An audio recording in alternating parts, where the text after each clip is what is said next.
Jaya Radha Madhava Kunja Bihari.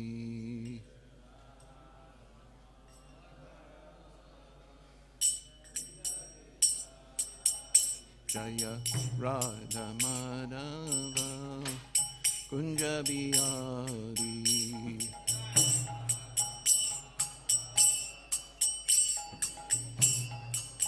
Jaya Gopi Jana Vallabha Girivaradhari.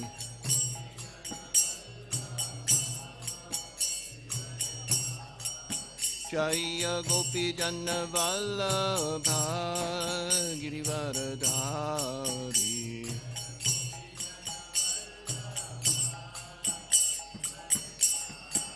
Yashoda Nandana Braja Jana Ranjana. Yashoda Nandana Braja Jana Ranjana. Yamuna Tira Vanachari.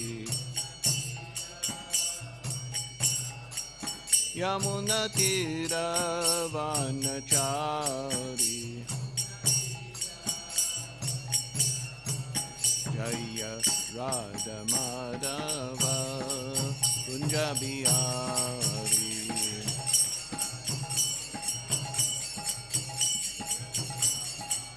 Jaya Radha Madhava Kunja Bihari.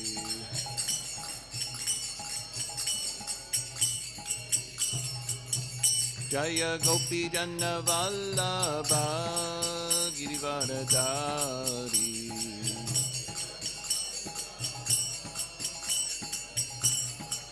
Jaya Gopi Jana Vallabha Girivaradhari.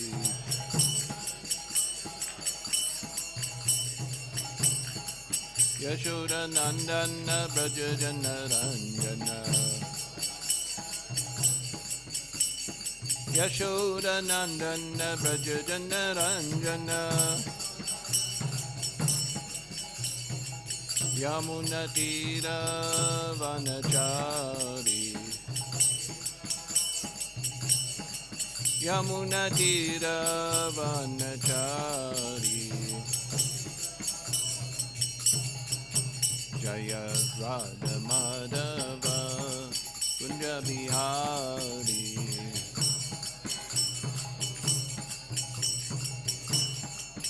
Jaya Radha Madhava Kunja Bihari.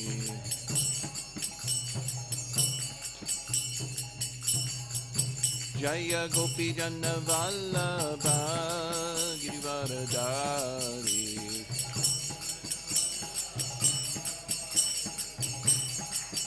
Jaya Gopi Jana Vallabha Girivaradhari.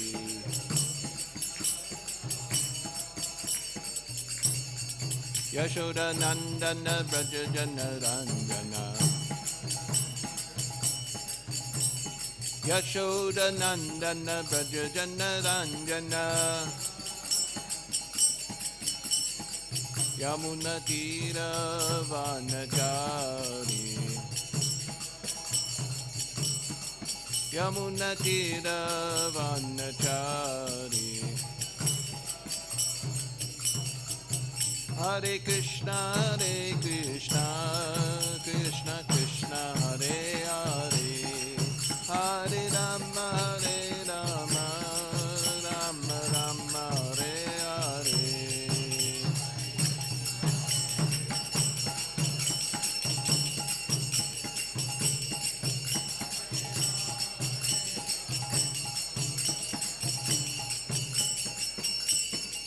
Hare Krishna, Krishna Krishna, Hare Hare, Hare Rama, Rama Rama, Hare Hare.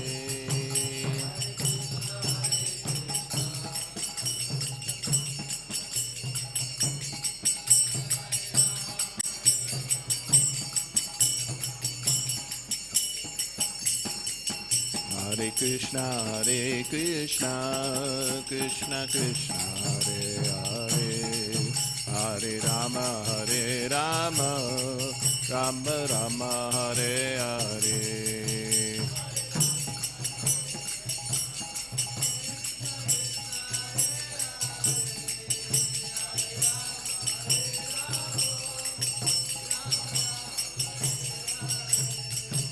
Hare Krishna, Krishna Krishna, Hare Hare, Hare Rama, Rama Rama, Hare Hare.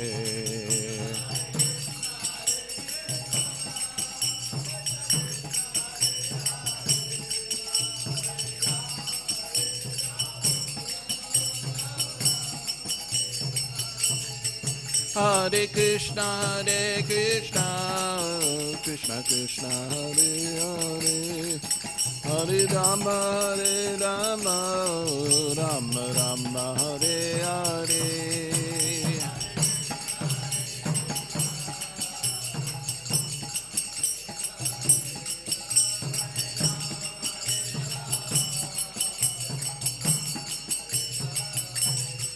Hare Krishna, Krishna Krishna, Hare Hare, Hare Rama, Rama Rama, Hare Hare.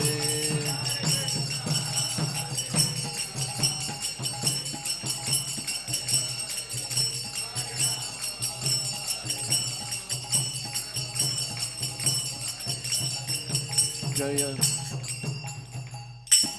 Shri Prabhupada ki jai. Jai Om Vishnupad Paramamsa Parivajikacharya Sutara Sutta Shri Śrīmad Divine Grace Shri A.C. Bhaktivedanta Swami Srila Prabhupada ki jai. Ananta Koti Vaishnava Vrinda ki jai. Śrīmad-Bhāgavatam ki jai. Gaura Premanandi. Haribol. Hare Krishna. Om Namo Bhagavate Vasudevaya. Om Namo Bhagavate Vasudevaya. Om Namo Bhagavate Vasudevaya.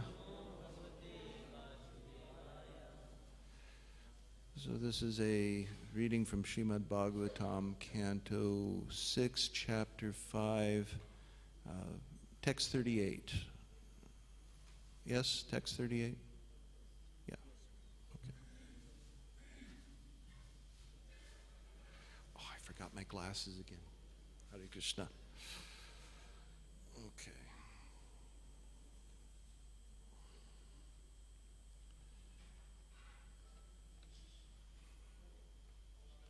Evam tvam nirana krosho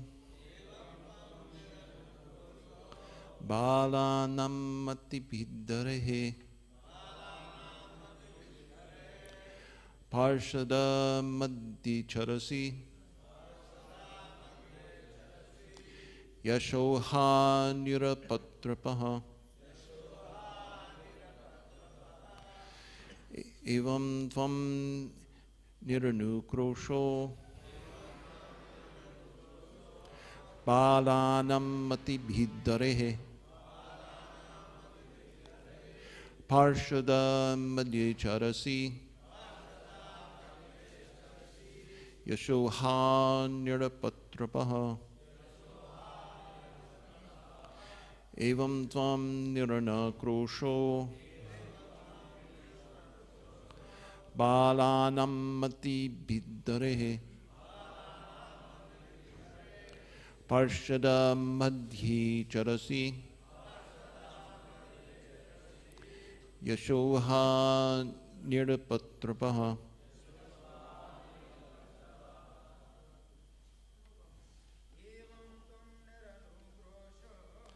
evam tam niranakrosho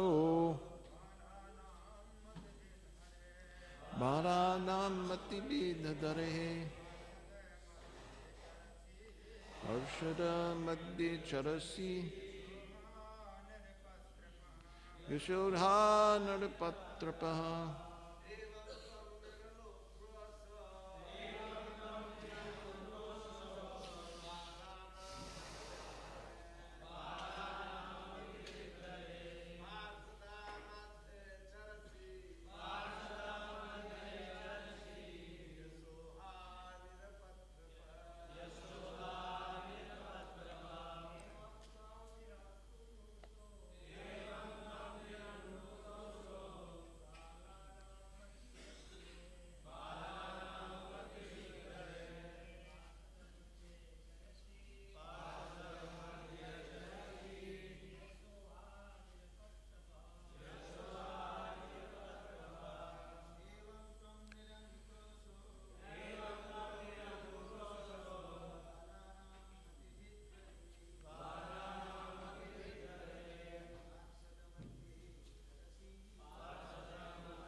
Mataji's.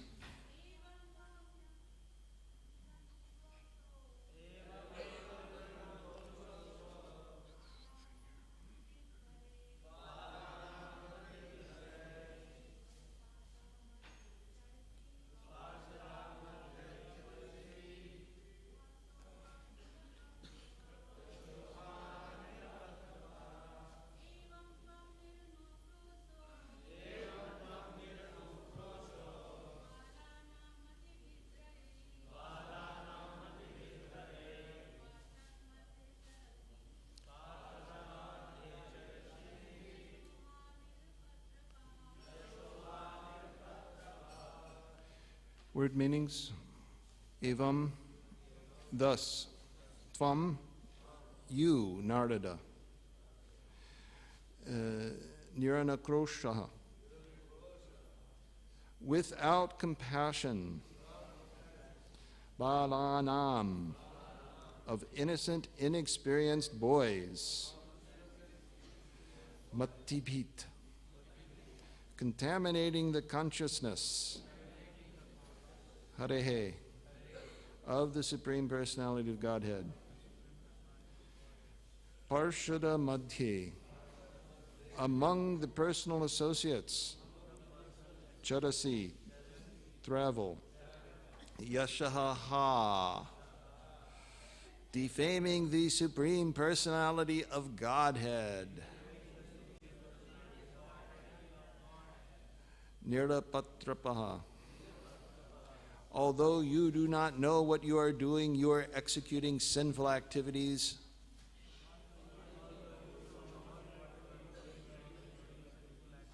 Without shame. Translation and purport by His Divine Grace Srila A.C. Bhaktivedanta Swami Srila Prabhupada. Prajapati Daksha continued, thus committing violence against other living entities and yet claiming to be an associate of Lord Vishnu, you are defaming the Supreme Personality of Godhead. You needlessly created a mentality of renunciation in innocent boys, and therefore you are shameless and devoid of compassion. How could you travel with the personal associates of the Supreme Lord? Purport. This mentality of Prajapati Daksha still continues even today. When young boys join the Hare Krishna consciousness movement, their fathers and so-called guardians are very angry at the propounder of the Krishna consciousness movement because they think that their sons have been unnecessarily induced to deprive themselves of the material enjoyments of eating, drinking, and merrymaking.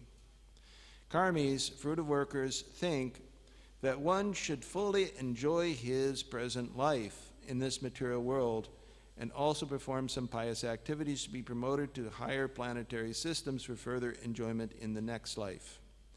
A yogi, however, especially a bhakti yogi, is callous to the opinions of this material world. He is not interested in traveling to the higher planetary systems of the demigods to enjoy a long life in an advanced materialistic civilization, as stated by Prabodhananda Saraswati, Kaivalyam Narakayate, Tridashapur Akasha Pushpayate. For a devotee, merging into the Brahman existence is hellish, and life in the higher planetary systems of the demigods is a will-o'-the-wisp, a phantasmagoria with no real existence at all. A pure devotee is not interested in yogic perfection, travel to the higher planetary systems, or oneness with Brahman. He is interested only in rendering service to the personality of Godhead. Since Prajapati Daksha was a karmi, he could not appreciate the great service Narada Muni had rendered his 11,000 sons. Instead, he accused Narada Muni of being sinful and charged that because Narada Muni was associated with the Supreme Personality of Godhead, the Lord would also be defamed. Thus, Daksha criticized that Narada Muni was an offender to the Lord, although he was known as an associate of the Lord.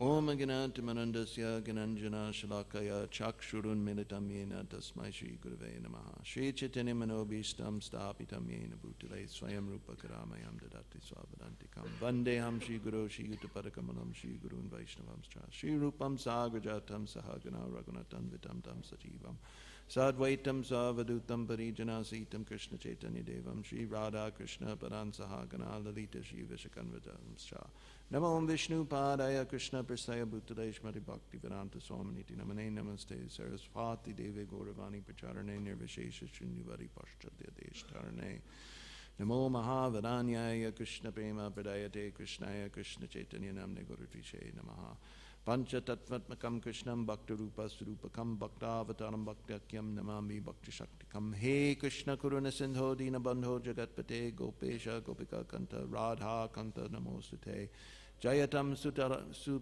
Sutalpangor Mama Manda Matergati Matsurasva Padamboja Radha Madana Mohanao Divyad Vrindarani Makalpa Drumada Śrīmad Radhakara Simhasana Stal Śrīmad Radha Shila Govinda Deva Prishtalabi Sevimano Smarami Śrīman Rasa Rasarambi Vamsivata Tatastitaha Karshan Venus Vaner Gopir Gopinata Shriestudanaha Tapta Kanchana Gorangi Radhi Vrindavaneshwari Vrishabhanu Sute Devi Pranamami Hari Priye Jaya Shri Krishna Chaitanya Prabhu Nityananda Shri Advaita Gadadhara Shri Vasari Gaura Bhaktavrinda Hare Krishna Krishna Krishna Hare Hare Hare Rama Rama Rama Hare Hare Namo Om Vishnu Padaya Krishna Prasthaya Bhutale Shrimati Bhakti Vikasha Swaminiti Namane Hare Krishna. This is a very nice shloka and purport, very instructive. Actually, all the shlokas and purports of Śrīmad-Bhāgavatam are very nice, full of unlimited meanings, because Śrīmad-Bhāgavatam is the book incarnation of the Supreme Personality of Godhead Himself, Lord Shri Krishna. So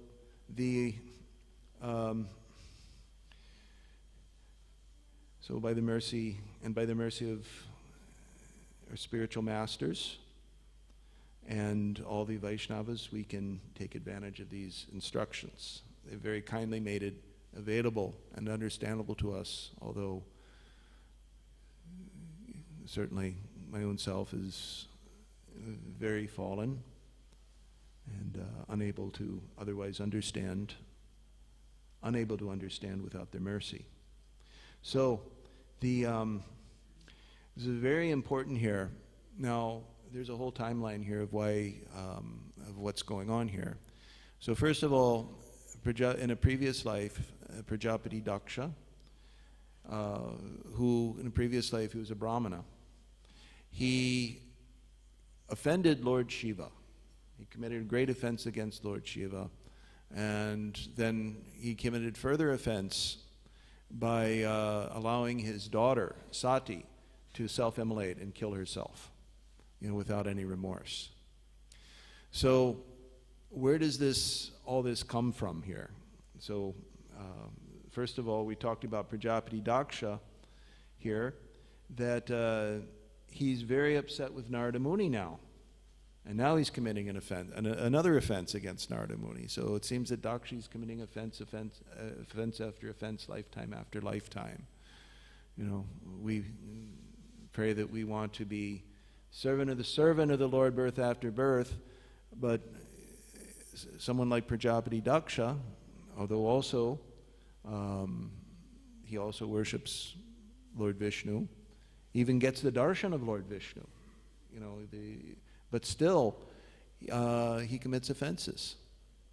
So where is this mentality coming from?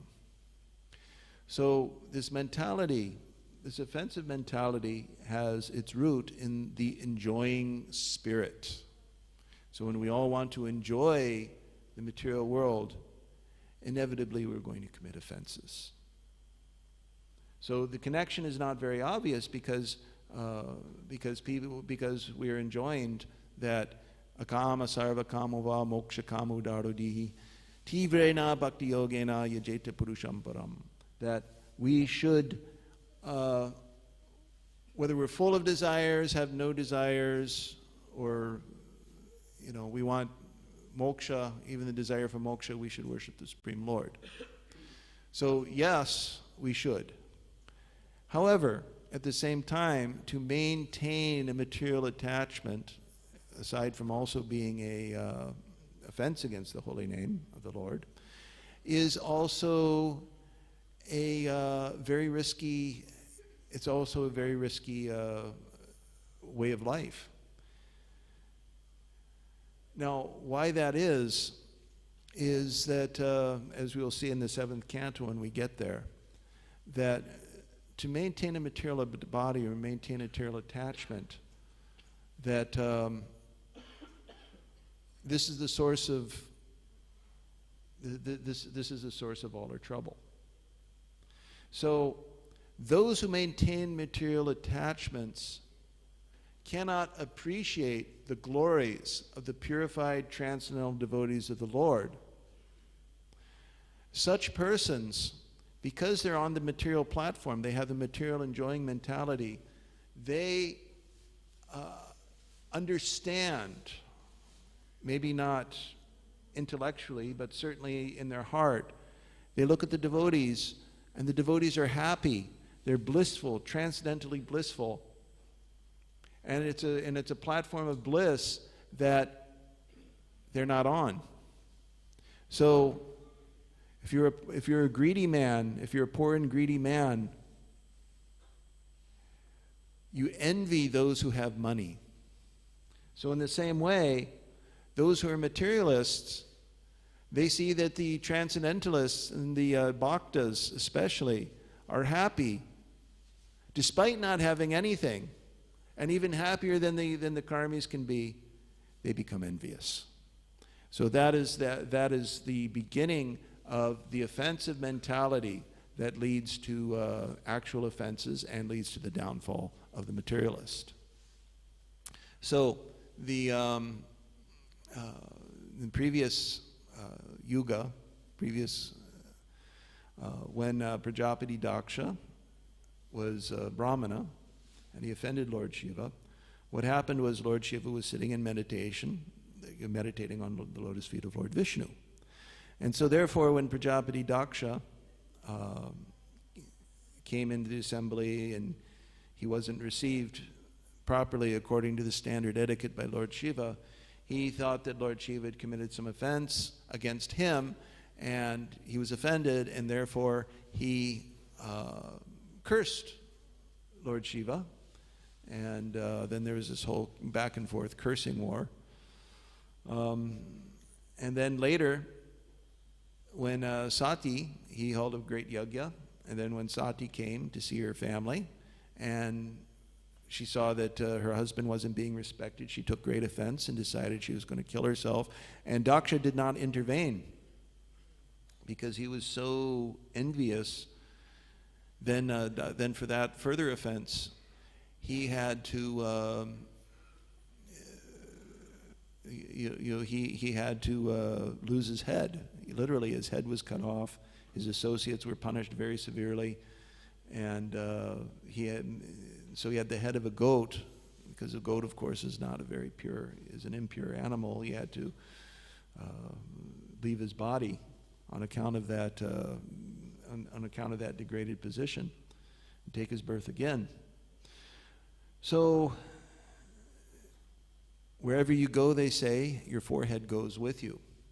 So similarly, although Prajapati Daksha, at the very end, understood that he had committed offense against Lord Shiva, he did not give up his enjoying mentality. He did not understand the source of his whole. He did not understand his fault fully.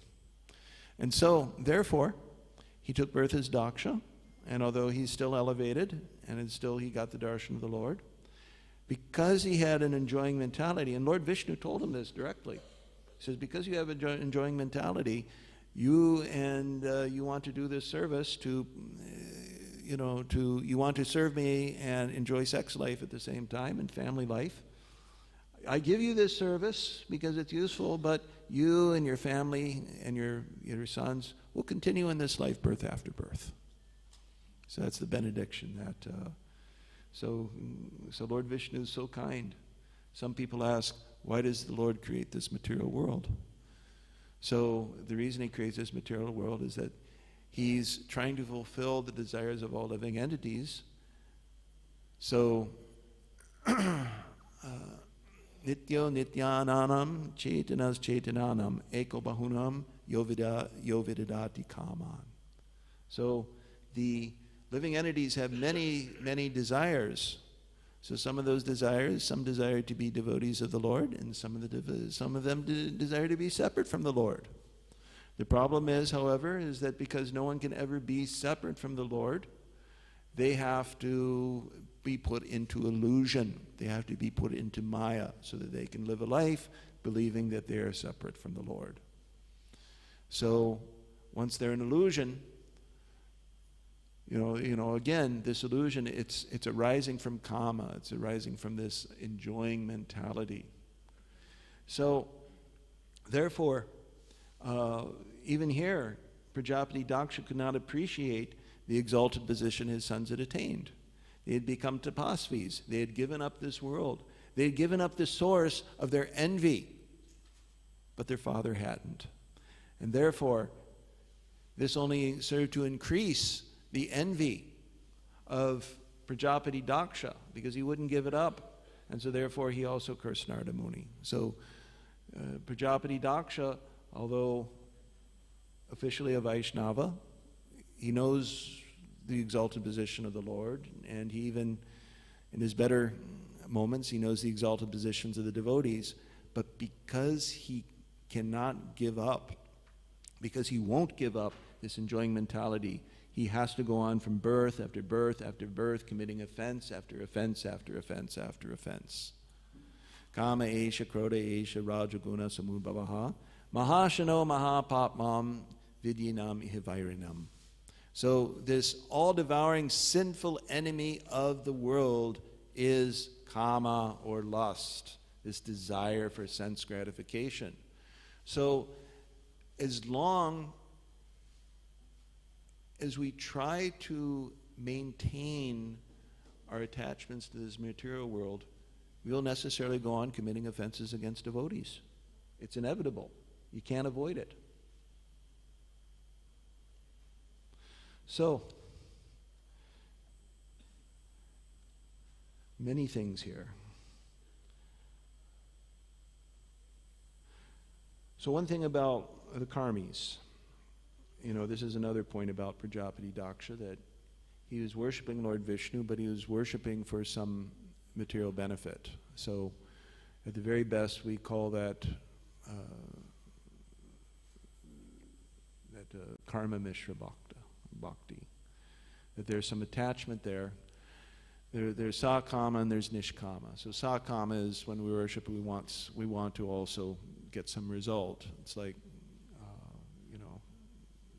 we want something, but at least we understand that, Lord Vishnu is the source of anything. Just like Dhruva Maharaj. So Dhruva Maharaj, he wanted a kingdom greater than Brahma. He went to, but he followed his Guru Maharaj, Narada Muni, and successfully, by performing Tivra Bhakti Yoga, very strong Bhakti Yoga, he not only fulfilled his desire, but he also became purified by it. So, unlike Daksha, he became free of his envy. And as Gita Mitra Prabhu nicely explained in a previous class, that the difference is that between the Dhruva and Prajapati Daksha is that Dhruva didn't commit an offense. He avoided, he didn't. It's also a good idea to perform bhakti yoga as nicely as possible to make advancement as quickly as possible, because, as long as that enjoying mentality is there, that danger is always there. So get out of this material world as quickly as possible. Abandon those material desires. Get out of here. It's only going to give you trouble. So That's what Dhruva Maharaj did. So the so the karmis. So eating, drinking, merrymaking, that's their standard of pleasure.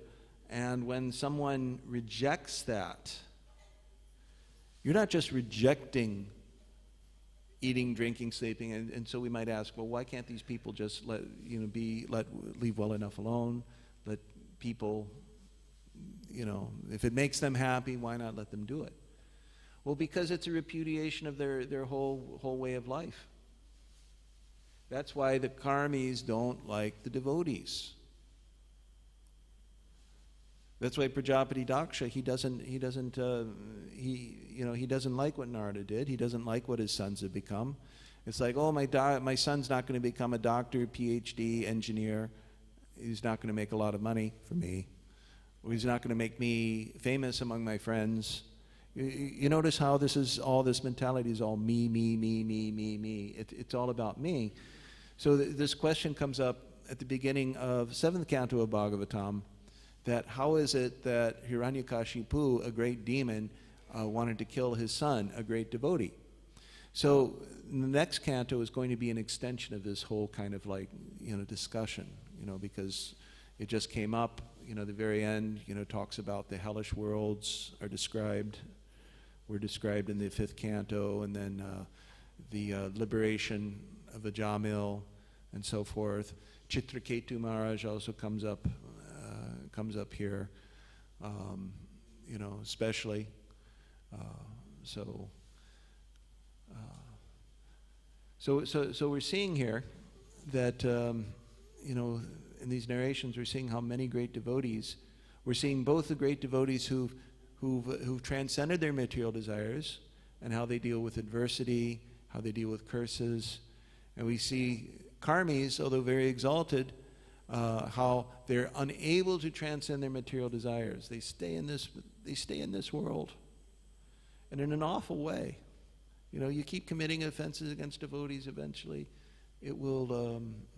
You'll sink down and down. Eventually, maybe even into animal life. So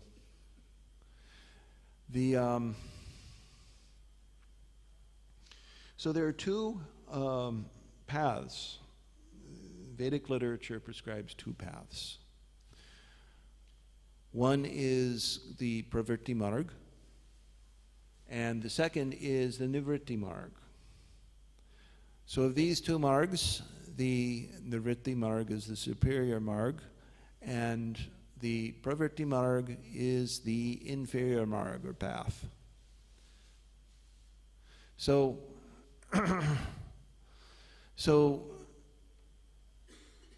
at the same time,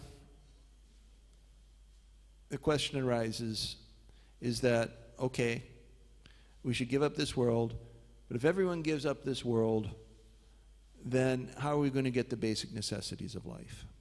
How's that going to happen? So you should make some contribution to the world. You lazy brahmacharis, you're sitting in the ashram, you're doing nothing, or you miserable devoted grihastas are making no money and living hand to mouth and doing service. Says, what's wrong with you? Go out and do something, work real hard, get some money, conquer the world, all that stuff. Well, okay, there's that. But the vision of the karmis is so short-sighted. First of all, you're going to die. Okay? First of all, you're going to die. Second of all, you're going to get sick and old and so forth.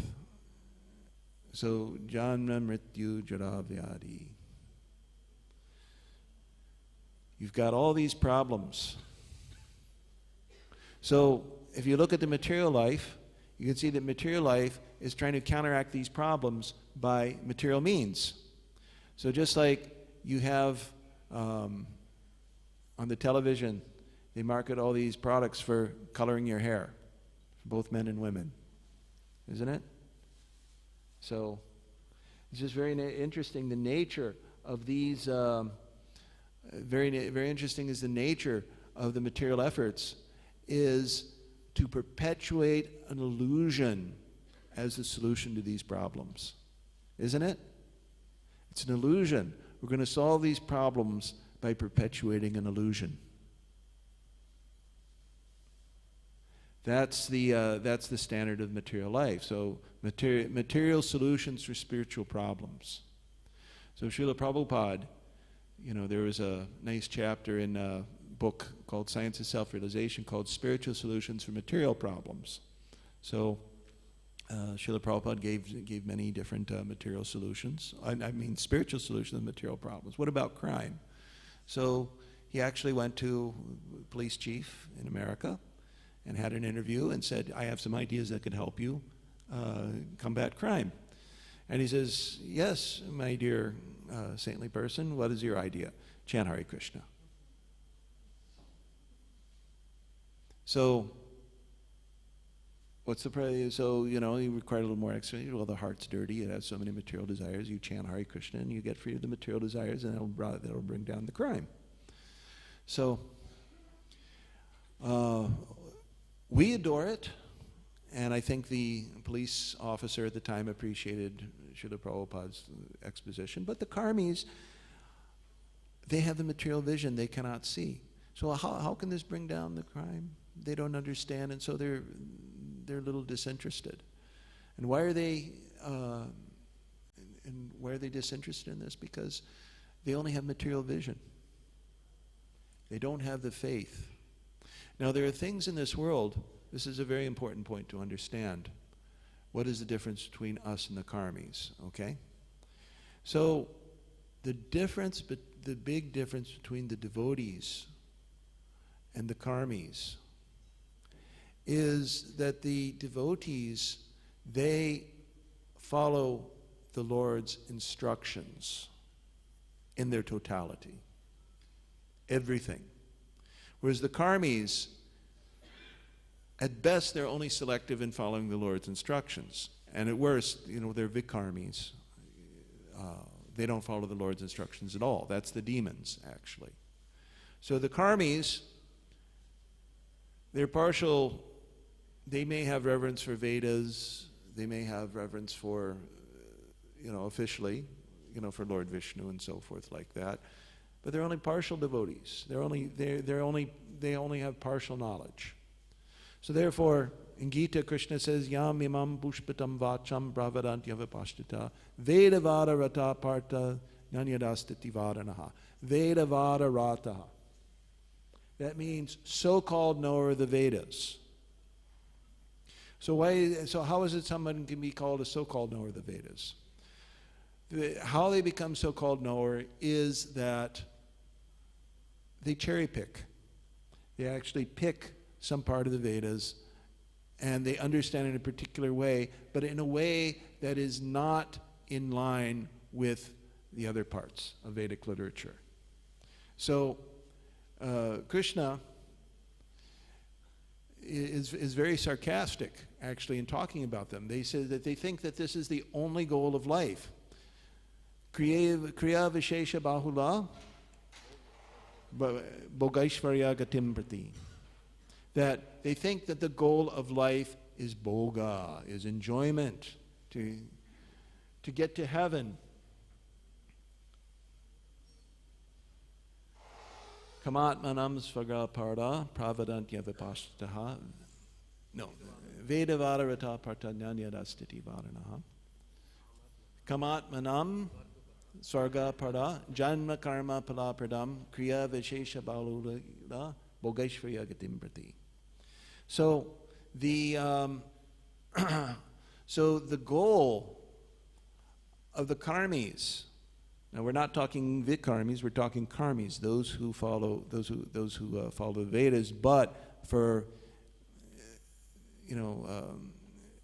bhoga, for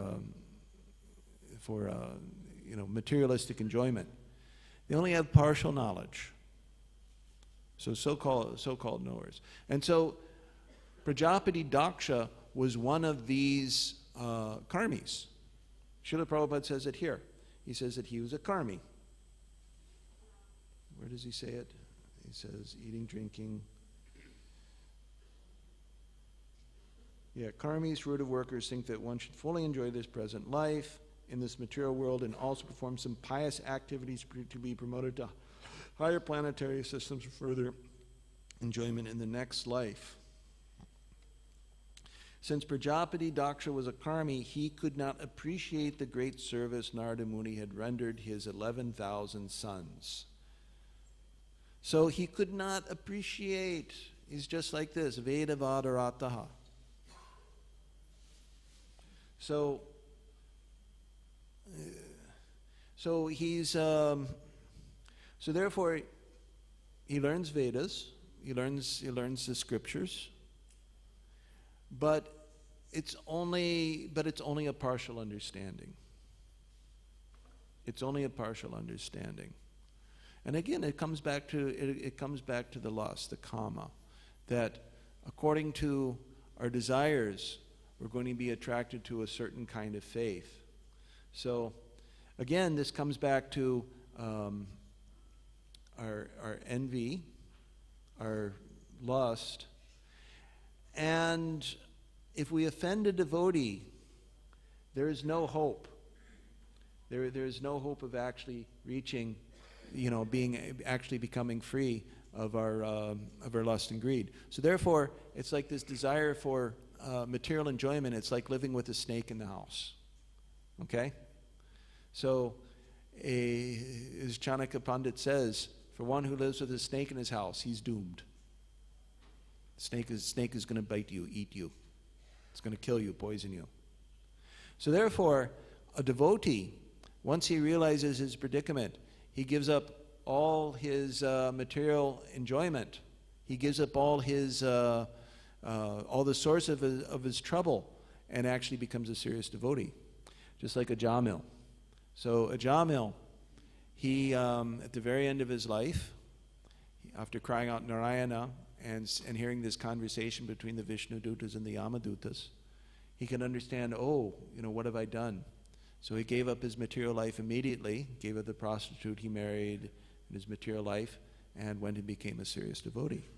So these are some of the signs that someone's become a serious devotee. So the sons of Prajapati Daksha, by the mercy of Narada Muni, had become very serious devotees. And Prajapati Daksha couldn't appreciate that. So a tangential point I want to make in regard to this is that his sons had gone to perform austerities to become successful in their household activities, to become successful materialists. So just like preaching for the IYF, we're going to the colleges because people, the children there, they're performing some, they're not yet, I guess their austerity is they're not yet making a lot of money. Okay, but they're going to learn money and they're studying a little bit or something like that. So it's a right preaching field. It's easier to preach and convince them to give up, younger people to give up, than it is to convince older people. That's a fact. Srila Bhaktisiddhanta Saraswati Thakur said people over 40, very difficult to preach them. Not impossible, because Krishna, he's the Supreme Personality of Godhead, and his empowered representatives like Srila Prabhupada and his faithful disciples, they can also give that mercy. But practically, though, it's easier that the younger the person is, that they can become devotees. And especially for those who are householders who bring up young children, you should be very careful to keep their children protected from the contamination. So the younger somebody is, the easier one can take to Krishna consciousness. Therefore, Komaram, how's it go? Komaram? Acharet Pragyo. Komaram Acharet Pragyo. That from the age of 5, a boy should go to the Gurukul, and he should learn. He should become austere and learn from the spiritual master. So the Vedic education system actually combines the both of, is actually very good. Is that a Gurukul literally means family guru. So when a boy goes to learn at the school of the Guru. He's he's actually living in the family situation with his Guru, and he's enjoying to live the life of a brahmachari. You know, to perform tapasya. So just like the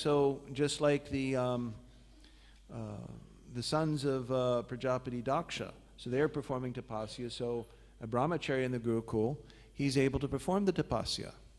There's a very nice letter from Srila Prabhupada saying that we should not follow the government syllabus school because they give actually different training. That the standard education is actually to train people to become shudras, become nice workers, and to become material, and to become successful in earning money and enjoying life. But he said, well, we want our brahmacharis, our boys, to learn austerity. We want them to be getting up very early in the morning and eating simply and taking cold bath and performing service without any expectation of reward. That's what we want to train up these people to be. Then these people can understand devotional service. So this is a very important point about the training. So we talked about material life. So because people are in the material world, the Lord gives instructions for people who are in the material world how to get out of the material world, those who are actually serious. The Lord is so kind, He gives the people instructions for how to enjoy in the material world and also how to get out of the material world. So just like a prisoner. So everybody has to serve the Lord in some capacity. Just like in the state, everybody has to serve the state. Either you serve as a law-abiding citizen or you serve as a prisoner. Everybody has to follow rules. So for those who have realized that they have committed mistake, they have a past sinful life, and they want to get out of the material world, so we have the instructions given in the Vedas, in the Vedic literature, on how to do that. So these boys at the school, they're getting trained up very nicely. And because of this austerity they're performing, they can also very easily take up bhakti. When given the opportunity. So best opportunity we can give the children is to give them the education, Gurukul education, under a qualified acharya. And then these people will very easily take to Krishna consciousness. So just an interesting statistic, from the material world. In America, there are certain religious movements that tend to be conservative in their social values. And it was understood that they preach, one group, particularly big group, they preach, actually all their boys are sent for 2 years to go like brahmacharis and actually preach to people all over the world, including in India. They have about maybe 15-20 million people in their whole sangha that are considered. So every year they get maybe about 150-200,000 boys all over the world that are preaching. We think we're big, but we don't have 200,000 boys, full-time preaching. We would like to get there. So 25% of their new members come from preaching. Guess where the 75% of their new members come from? Families. That's where the 75% of their preachers come from, is their families, actually. So therefore, the grihastas are actually very important in actually expanding the Krishna consciousness movement. So just like Prajapati Daksha, because he's a Prajapati, there's a need to increase the population, good population. So similarly, our grihastas are also very important for the Krishna consciousness movement and expanding the Krishna consciousness movement.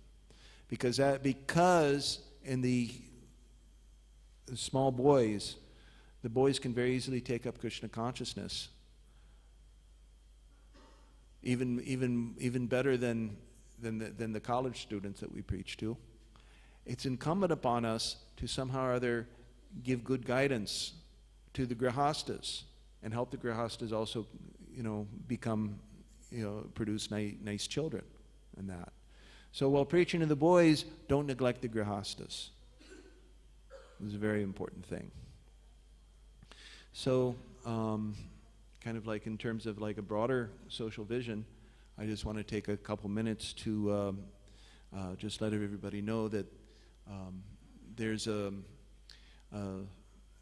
I had just taken a class. It was like a 15-day seminar on Arthashastra.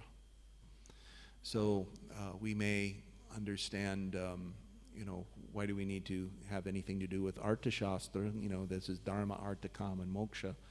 Why do we need to concern about that when especially Bhagavatam says that we reject all this? Well,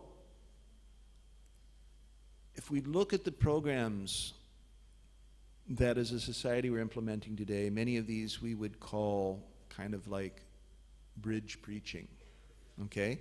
So I want to distinguish bridge preaching from period preaching by the unique characteristic of a bridge preaching program. You know you're in a bridge preaching program when you are trying to appeal to people not just in terms of the pure preaching, okay? That these are people who are interested in Artha and Kama, okay? They're interested in Artha and Kama. So in a bridge preaching program, it says, okay, you like nice coffee, you like nice food, you like sushi or something like that, and you're a young person. Well, we have this nice program where you can come and you can have coffee and sushi and vegetarian sushi and chill out, and then while you're there, you can also read some of our books and hang out with some of our devotees who are also like that. That's a bridge preaching program. Or for example, another example of bridge preaching program, we're going to have a school, but it's not going to be a traditional Gurukul. We're going to teach technical subjects so that your son can not just only become a devotee, but he can also become a doctor, a lawyer, an engineer. That's a bridge preaching program, right? Because you're not just preaching bhakti, but you're preaching dharma, artha, kama, and and bhakti, like that. So it's a bridge preaching program. So if we have to follow a bridge preaching program, we should follow the one given by Lord Krishna.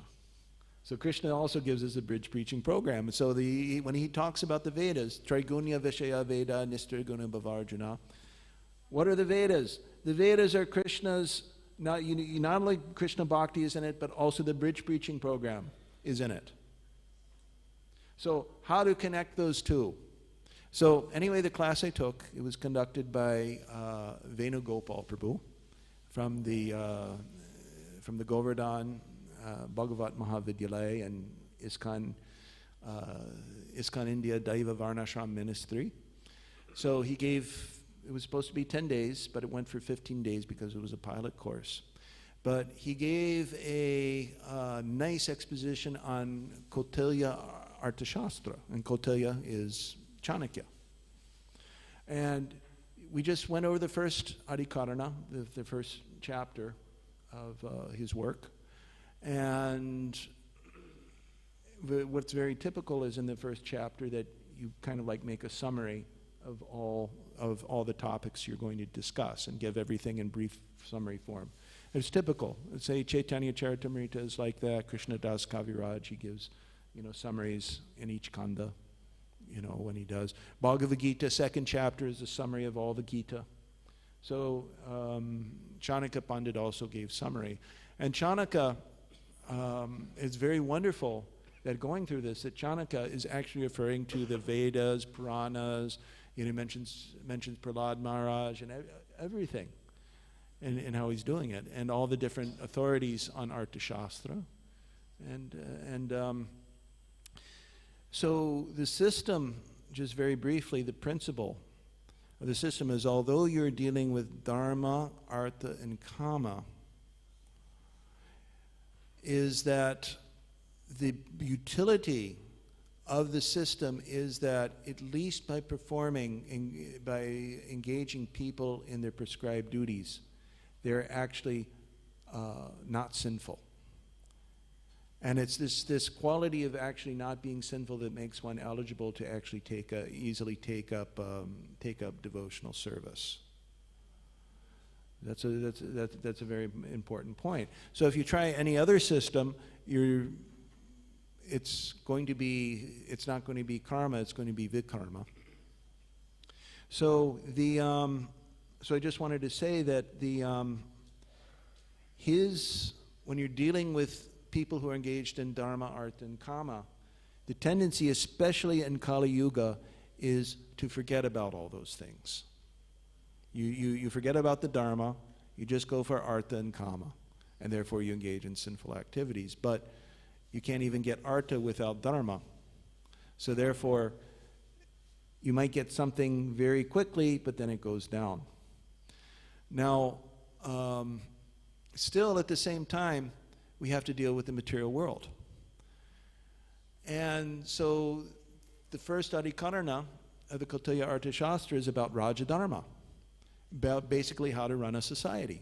So now that Iskcon is getting mature, and we have all of these programs now, and now that we find ourselves being drawn into bridge preaching, now we should actually purify that and actually run it according to the Shastras. So one thing I would like to recommend is that if any of you ever get a chance to take Venugopal Prabhu's course, and he's doing more in-depth research and coming up with more, please take the course, please support him, please please help Venugopal, disciple of Bhakti Raghava Maharaj, out, please, anyway, it's wonderful. Wonderful course. It was very nice. He very nicely connected it with the bhakti. So anyway, that's just I raised that point because I just wanted to say that performing these austerities, like the boys were, for the sake of getting material enjoyment, it's not a useless endeavor, because it was by those austerities that they could very easily understand Narada Muni. So similarly, because now we're becoming a mature society, we want to also reach out to broad people. And by the way, this is for the expansion. Srila Prabhupada, he talked about Varnashram in his February 14th conversation, 1977. He talked about how we want to reach out. So right now, we're insignificant because we're taking the best people of the society, but we're only a small number of brahmanas. If we want to reach out to people on lower level, then we require the varnashram, because it's the varnashram that's going to be our way of engaging people who are not so interested in Krishna consciousness. So Varnashram is should be Iskcon's official bridge preaching program. How to implement Varnashram. And so very nice development is that some very intelligent people in our society are now developing that very seriously. So anyway, I just want to stop here just to summarize. The main point I wanted to make in this presentation was that the reason that Prajapati Daksha is committing offenses against Narada Muni is because of his enjoying spirit. He wanted to enjoy the material world, and because he could not give that up, or he won't give it up, he's envious of the transcendentalist. And because he's envious of the transcendentalist, he necessarily has to commit an offense. Even he doesn't want to, even he knows that committing offense is bad, his nature will compel him to commit that offense. Therefore, for those who are serious in wanting to make advancement in spiritual life, they have to give up that enjoying spirit, and once that happens, then we'll be able to make nice advancement and not get victimized by the senses, by lust, pride, envy, and so forth. Hare Krishna. Are there any questions or comments?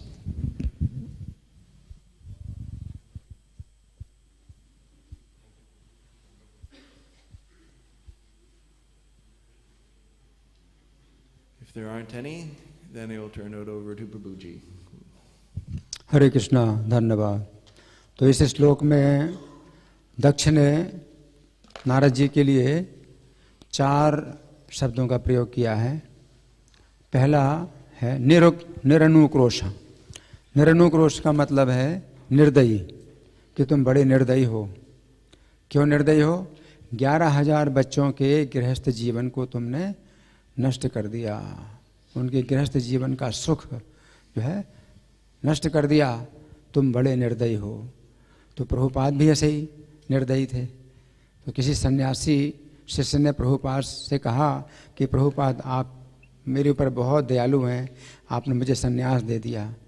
तो प्रभुपाद कहते हैं मैं बहुत निर्दयी हूँ, मैंने तुम्हें सन्यास दे दिया, अब तुम भौतिक सुखों को नहीं भोग सकते हो। तो इसी प्रकार नारद जी की परंपरा में प्रभुपाद भी हैं। दूसरा है बाला नाम मतिभेद। तो बच्चों की जो है तुमने मति को जो है भ्रमित कर दिया है।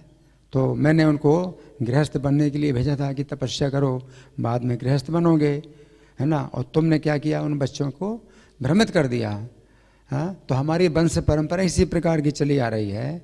जैसे उनके पिता प्रचेता थे, 10 प्रचेता, तो भगवान को जो है उन्होंने भगवान का दर्शन किया और फिर भगवान की आज्ञा ली और फिर उन्होंने जो है गृहस्थ बने। लेकिन अंतर है कि प्रचेताओं ने भगवान की कितनी स्तुति की थी, दक्ष ने कोई स्तुति नहीं की। भगवान का दर्शन किया लेकिन स्तुति बिल्कुल नहीं की, क्योंकि वो भगवान को चाहते थे कि उनके पक्ष में ही भगवान जो है उनको आदेश दें। तो इसलिए दक्ष ने कोई स्तुति नहीं की। लेकिन प्रचेताओं ने स्तुति की थी भगवान की, और भगवान ने फिर जो है अपनी प्रसन्नता से उनको आदेश दिया कि तुम प्रजा उत्पन्न करो। ध्रुव महाराज ने स्तुति की थी, पूर्ण समर्पण किया था, तब भगवान ने ध्रुव महाराज को कहा कि जाओ अपने पिता के पास वापस जाओ और राज्य भी करो। लेकिन दक्ष ने कोई स्तुति नहीं की, पूर्ण समर्पण नहीं किया दक्ष ने। तो ये अंतर है। तो दक्ष का यही कहना है कि हमारे पिता प्रचेता हैं, वो गृहस्थ बने, उसके बाद फिर वन में गए। उसी पर महाराज पृथु भी इन्हीं के वंश में हुए, तो उन्होंने भी राज्य किया, गृहस्थ बने, फिर वन में गए। राजा अंग हैं, तो सब लोग जो है गृहस्थ बने, फिर वन में गए। तो तुमने जो है इनको जो है इस प्रकार से कर दिया कि गृहस्थ बनेंगे ही नहीं, तो इस प्रकार से दोष लगाया। तीसरा है यशोहा। यशोहा का मतलब है तुम यश नष्ट कर रहे हो। किनके? भगवान के जो पार्षद हैं, भगवान के बहुत से पार्षद हैं, उनके बीच में तुम ही जो है उनका यश नष्ट करने वाले हो। तो यशोदा और यशोहा एक दूसरे के विपरीत शब्द हैं। माता, कृष्ण की माता को यशोदा कहा जाता है। तो यशोदा का मतलब यह है कि वो संसार की सब माताओं को यश प्रदान करने वाली हैं, कि एक माता ऐसी भी निकली जिसने कृष्ण को बांध लिया। कोई नहीं बांध सकता, भगवान के कितने शत्रु हुए, कोई भगवान को नहीं बांध पाया, माता यशोदा ने बांध दिया। तो यशोदा का मतलब यश देने वाली, और यशोदा का उल्टा है यशोहा, कि तुम जो है यश नष्ट कर रहे हो, भगवान के जो पार्षद हैं उनके तुम यश को नष्ट कर रहे हो। फिर चौथा निरपत्रपहा, तुम निर्लज्ज हो। निर्लज्ज हो क्योंकि समाज हमारा सब जो है गृहस्थों का ही समाज है, उसमें तुम ही एक ऐसे हो जो कि विरक्त हो।